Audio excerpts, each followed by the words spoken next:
Let's mic देश का मिजाज साउथ। ये है लेट्स माइक मॉडर्न रेडियो और आप सुन रहे हैं दक्षिण भारत की खबरें। तमिलनाडु में टीवी के प्रमुख सी जोसेफ विजय के नेतृत्व में सरकार गठन को लेकर अनिश्चितता बनी हुई है। आईयूएमएल ने टीवीके को समर्थन की खबरें खारिज कर दिया, लेकिन वीसीके द्वारा आज किसी भी समय विजय को समर्थन की घोषणा की जा सकती है। फिलहाल आज शपथ ग्रहण समारोह की संभावना बनती नहीं दिख रही है। इससे पहले टीवीके ने दावा किया था कि विजय सरकार बनाने के लिए पूरी तरह तैयार है। वहीं प्रोफेसर खादर मोहिनुद्दीन के नेतृत्व वाली इंडियन यूनियन मुस्लिम लीग ने कहा है कि उनकी पार्टी ने टीवीके को समर्थन पत्र नहीं दिया है। इस बीच तमिलनाडु के 5 कांग्रेस विधायकों को हैदराबाद भेज दिया गया है। इसे पार्टी द्वारा विधायकों की खरीद फरोख्त के प्रयासों को रोकने की कोशिश के रूप में देखा जा रहा है। पार्टी सूत्रों के अनुसार कांग्रेस के मेलूर विधायक पी विश्वनाथन, जो पहले तेलंगाना में पार्टी मामलों के एआईसीसी प्रभारी थे, उनकी अगुवाई में पार्टी विधायक आज सुबह हैदराबाद रवाना हुए।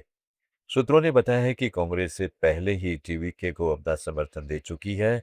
अगर टीवीके सरकार बनती है तो विश्वनाथन के मंत्री बनने की संभावना है। तमिलनाडु में सत्ता संघर्ष पर डीएमके नेता टीकेएस एलंगोवन ने चेन्नई में कहा, जब विजय ने 2 सीटों पर चुनाव लड़ा था तब 107 सीटों के साथ राज्यपाल से पहली बार संपर्क किया था तो राज्यपाल उन्हें बुला लेते, लेकिन जब वे किसी अन्य पार्टी के साथ लेकर आए और सीटों की संख्या 112 हो गई तो राज्यपाल निश्चित रूप से कहेंगे कि उनके पास बहुमत नहीं है। अगर वे अकेले राज्यपाल के पास जाते तो राज्यपाल उन्हें सबसे बड़ी पार्टी के रूप में सरकार बनाने के लिए आमंत्रित करते और सदन में अपनी ताकत साबित करने को कहते। See, when they had approached the governor with their now seats, 107, I think, yes, once he had contested in 2 constituencies, so it is 107. Governor would have called them. But when they take some other party with them, and the number becomes 112, and they approach the governor will definitely say that there is no majority. उधर कर्नाटक के गृह मंत्री जी परमेश्वर ने तमिलनाडु के कांग्रेस विधायकों के बेंगलुरु में ठहरने की अटकलों पर कहा है कि तमिलनाडु में सरकार गठन का फैसला कांग्रेस हाईकमान करेगी। हमें विधायकों की खरीद फरोख्त की कोई जानकारी नहीं है। First of all, I am not competent to comment on the Tamil Nadu politics. Whatever decision taken by our High Command, as far as Congress party is concerned, we have to respect that. Apart from that, I won't be able to comment on the development or the formation of the government.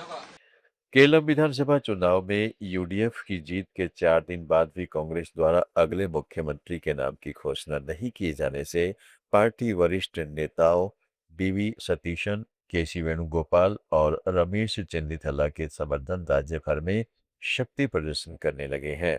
Kozhikode से तिरुवनंतपुरम और कोट्टायम से एर्नाकुलम तक कांग्रेस कार्यकर्ताओं ने रैलियां निकाली, बड़े बड़े बोर्ड लगाए और सोशल मीडिया पर अपने पसंदीदा नेता को मुख्यमंत्री बनाने की मांग को लेकर अभियान चलाया। कोझिकोड के मुथलाकुलम, कोयलाडी, कुट्टियाडी और वडाकारा में सतीशन के समर्थन में बड़े प्रदर्शन आयोजित किए गए, जहां समर्थकों ने उनके किंग मेकर और बाहुबली के रूप में दर्शाने वाले विशाल कटआउट लगाए। पपाड़ी में सतीशन के साथ धर्मनिरपेक्ष केरलम शीर्षक से रैली निकाली गई। पुलिस ने राजस्थान के बीकानेर जिला कलेक्टर को भेजे गए फर्जी ईमेल के जरिए केरल की अदालतों में बम विस्फोट की धमकी देने के मामले में जांच की है। तिरुवनंतपुरम साइबर पुलिस ने शुक्रवार को मामला दर्ज कर जांच शुरू की। पुलिस के अनुसार फर्जी ईमेल 6 मई को बीकानेर के जिला कलेक्टर की आधिकारिक ईमेल आईडी पर प्राप्त हुआ था। हिंदी में लिखे गए ईमेल में केरल भर की अदालतों और कलेक्टर कार्यालयों के विस्फोट करने की धमकी ली गई थी। तमिलनाडु, कर्नाटक, केरलम, आंध्र प्रदेश, तेलंगाना, पुडुचेरी और अंडमान निकोबार की ताज़ा खबरों के इस बुलेटिन को रोजाना सुनने के लिए डाउनलोड करें लेट्स माइक ऐप। जुड़े रहिए लेट्स माइक के साथ। आप सुन रहे थे लेट्स माइक मोर देन